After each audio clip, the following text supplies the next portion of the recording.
of Kings. Praise forever to the King of Kings. Be seated.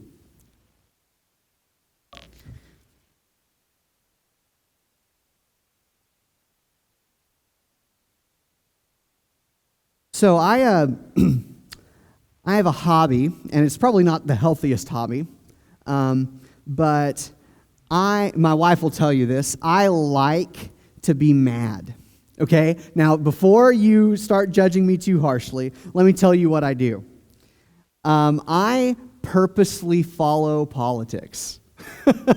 And if there's something to make you mad every day.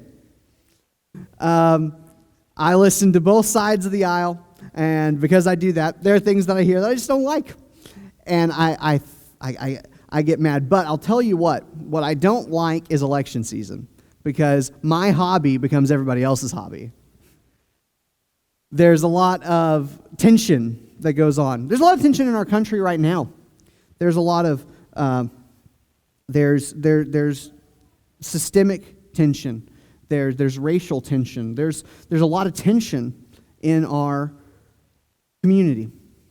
And as I was studying this week, I think the Spirit through the gospel showed me a little bit about tension. Showed me what Jesus brings to tension.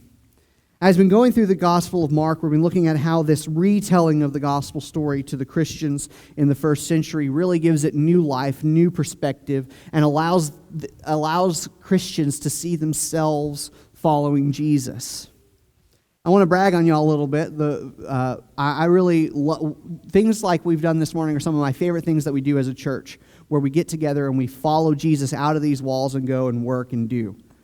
That's great.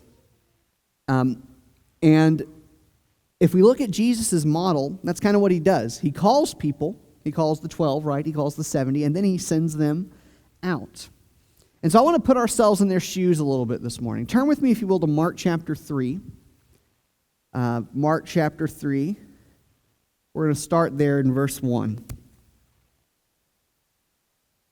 Again, Jesus entered the synagogue, and a man was there with a withered hand. And they watched Jesus to see whether they would heal him on the Sabbath, so that they might accuse him. And he said to the man with the withered hand, "Come here." And he said to them, "Is it lawful on the Sabbath to do good or do harm, to save a life or to kill?" But his opponents were silent. And he looked around at them and he said to the man, "Stretch out your hand." And he stretched it out, and his hand was restored. The Pharisees went out immediately and held counsel with the Herodians against him on how to destroy him. And so the way that this chapter opens is with Jesus healing. Isn't that what he's about? Bringing wholeness, bringing peace. And I think if we forget that, we can start to meander off the path that Jesus has laid for us, that straight and narrow way that leads to the cross. We can get pulled off into the ditch by legalism. We can get pulled off into the ditch by neglecting to take God and his mission seriously. But we know the truth that Jesus is all about bringing wholeness and healing. And what I love what he does here is he brings wholeness and healing despite the barriers that might come up against him. In fact, he does it specifically to spite the barriers.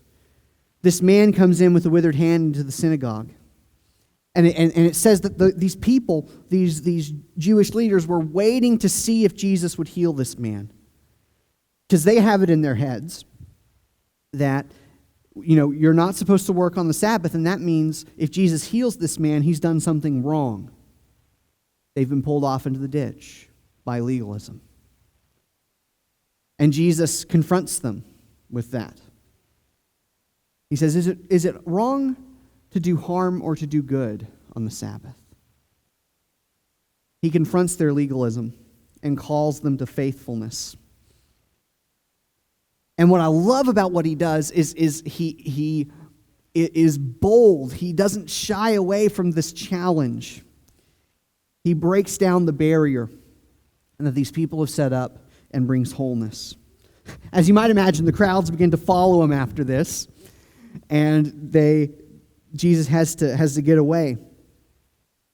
But in the midst of this crowd following him, we get Jesus calling 12 specific men to join him on this radical journey, this life that's lived in shape of the cross that brings wholeness. Verse 13, he says, he went up on a mountain, and he called to him those whom he desired. And they came to him, and he appointed 12, whom he also named apostles, that they might be with him, and he might send them out to preach and have authority to cast out demons. And so that's why he calls them. He says, I want you to come alongside me. I want you to be with me, live with me, see how I do life. The way that the rabbis used to talk about disciples is, there was a saying that went with it to kind of describe how disciples followed their rabbi. And it was the disciples were supposed to be covered in the dust of the rabbi's feet.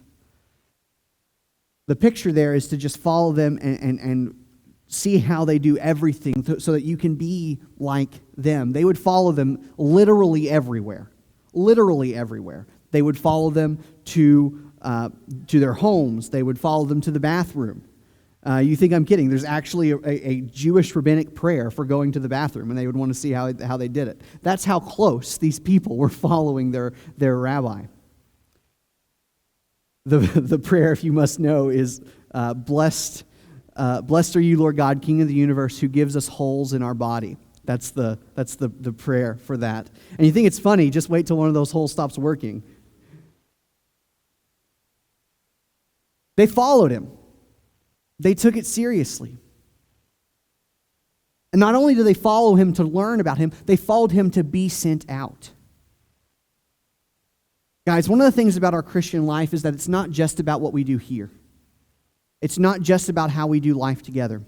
It's also about how we go out and bring Jesus to the corners of the world, the corners of our community, the corners of our neighborhoods that do not know him. We've done a little bit of that this morning. We've gone out and we've brought Jesus in the form of service to others. And for us to continue doing that as a body, we have to send you out. Your eyes have to be open for opportunities to bring Jesus where you are. That's the reason Jesus called his first disciples, to bring them in to learn and to send them out. But look at the kind of people he chose. He appointed the 12, Simon, whom he gave the name Peter, James, the son of Zebedee, and John, the brother of James, to whom he gave the name Boanerges, that is, sons of thunder, Andrew, and Philip, and Bartholomew, and Matthew, and Thomas, and James, the son of Alphaeus, and Thaddeus, and Simon the Zealot, and Judas Iscariot, who betrayed him. Now, those names might not mean much to you, but let me break a little bit of this down for you. Simon, who Jesus also called Peter, that guy, he's the hothead who decided to jump out of the boat and sink.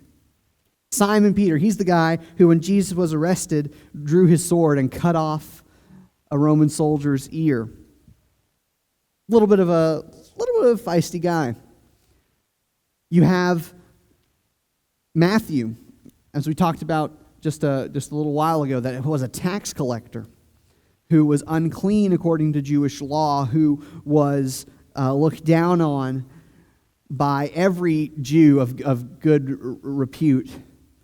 And he calls him to be in this group with a bunch of Jews. Not only that, he works for the Roman government. You saw there towards the end of this list, you have Simon the Zealot.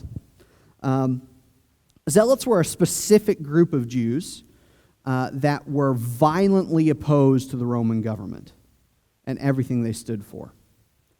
And so if a zealot kind of had a tax collector in a dark alley alone, that tax collector probably wasn't getting out.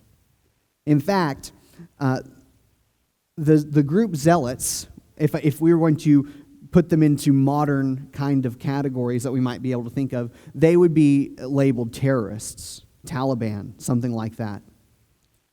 And so Jesus calls hotheads, tax collectors, sons of thunder. You catch that one? That's not a quiet-sounding name. And he calls a literal terrorist.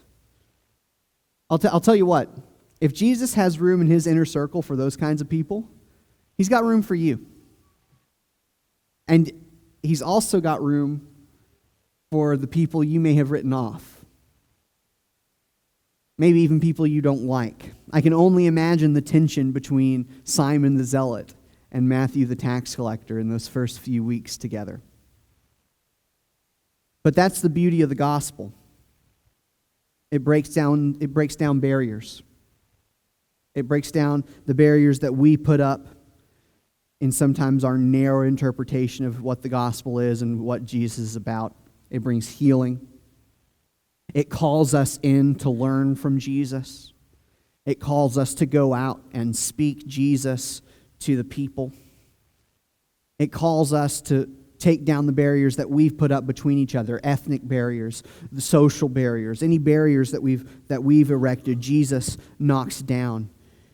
If he can have Simon and Matthew in the same room, we know that the gospel can overcome any obstacle, any tension. Because the gospel takes strangers and makes them family. Verse 31. And Jesus' mother and his brothers came. And standing outside, they sent to him and called him. And a crowd was sitting around him. And they said to him, "Your mother and your brothers are outside seeking you." And he answered them, "Who are my mother and my brothers?" And looking about at those who sat around him, he said, "Here are my mother and my brothers. For whoever does the will of God, he is my mother, my brother, and my sister." And so this is what the gospel is about. As I look and I see the tension that's all around us right now, I have confidence. I know and I have come to trust the Spirit of God that is able to break down every tension. The gospel that is able to tear down every wall. The walls we put up in our hearts, the walls we've erected between each other. And it calls us to the same love that Jesus displayed and the same boldness that Jesus displayed. It takes strangers and makes them brothers. It takes strangers and makes them family. The standard that Jesus has for that family is, do you do the will of my Father? This morning, my question is the same. Are you a part of the family of God this morning? The qualifications, there's no pedigree. There's no prerequisites that you've got to fill out.